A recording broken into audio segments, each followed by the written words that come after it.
See, you have to go on practicing inner integrity till you've gone deep inside yourself and seen what is actually there. If you go deep inside, you'll find there's nothing but fear, essentially fear.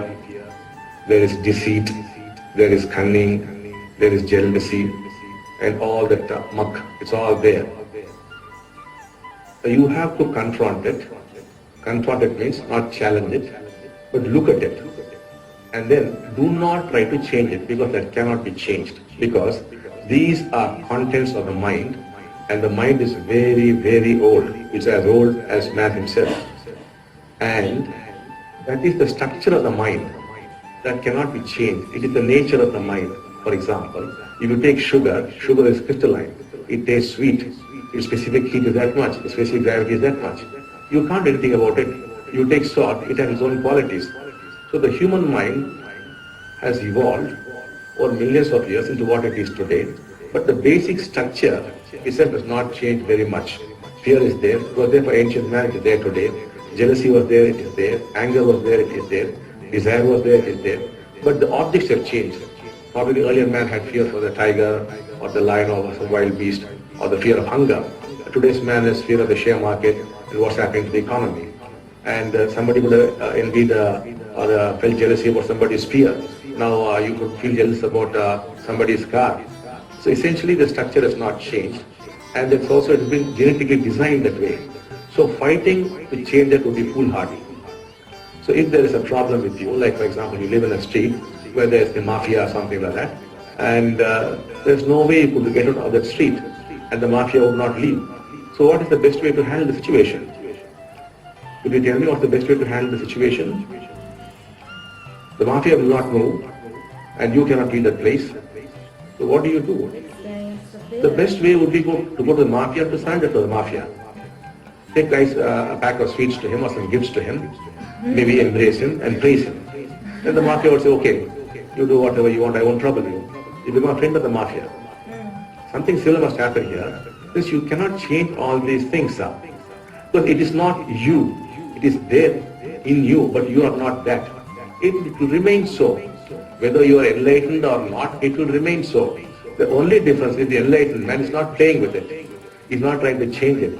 He's not feeling bad about it. It just remains. So once you see it is there, and it is there in everybody, because it is the one mind.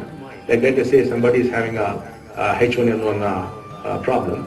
So it's not your H1N1 or somebody's H1N1. It is H1N1, that's all. It is swine flu. It's not your swine flu or his swine flu. You can't have ownership over it. Similarly, you can't have ownership over your mind and its qualities. It is the human mind. Of course, if the brain undergoes some change, maybe things will change. Maybe the future man could be very different. But as of now, that is our brain, genetically programmed. That is how it will function. So there will be a negative side to you, which you're all the time masking, because you can't exhibit it in public. There are terrible things going on inside. If you speak it out, what will happen? So there is this negative side. You have got to accept it and not say it is bad or good. It is there, that's all. You have to take a neutral stand. If you say, okay, it's very good, something is wrong with it. If you say it's very bad, that also is not all right. It is there. You cannot do anything about it. That's when you realize change is impossible. Now when change is impossible, what do? You just keep quiet. And keeping quiet is the solution. So for this to happen, you must first probe. Without probing, how do you know what's inside there? So bravely go ahead. The blessing would help you to go inside, see a lot of things which you never imagined before. This is what all the great ones have done.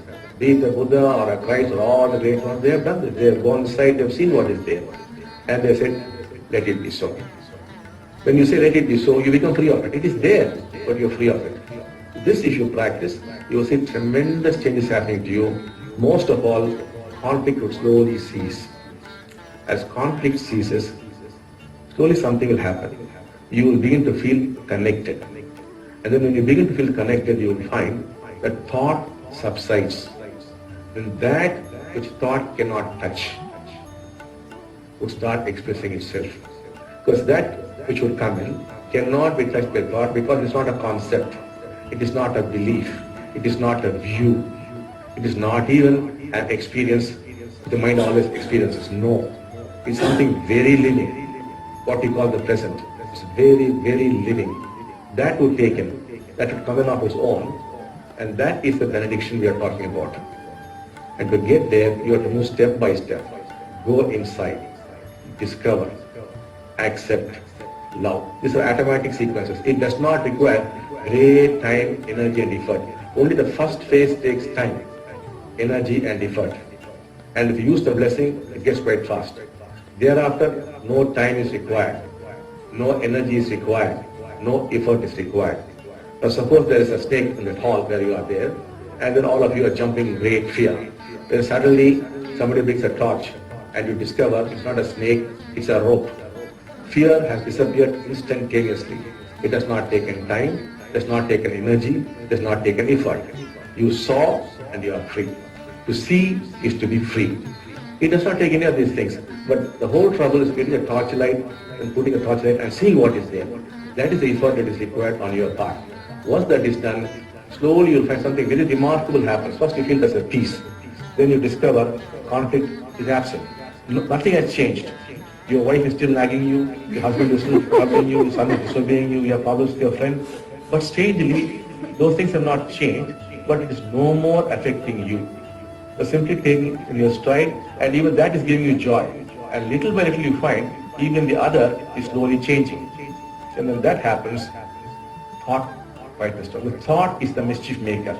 The thought is measurement. It's all the time measuring things, and because it is measuring things, the beauty is lost. Reality is lost. So thought subsides, and reality comes into focus.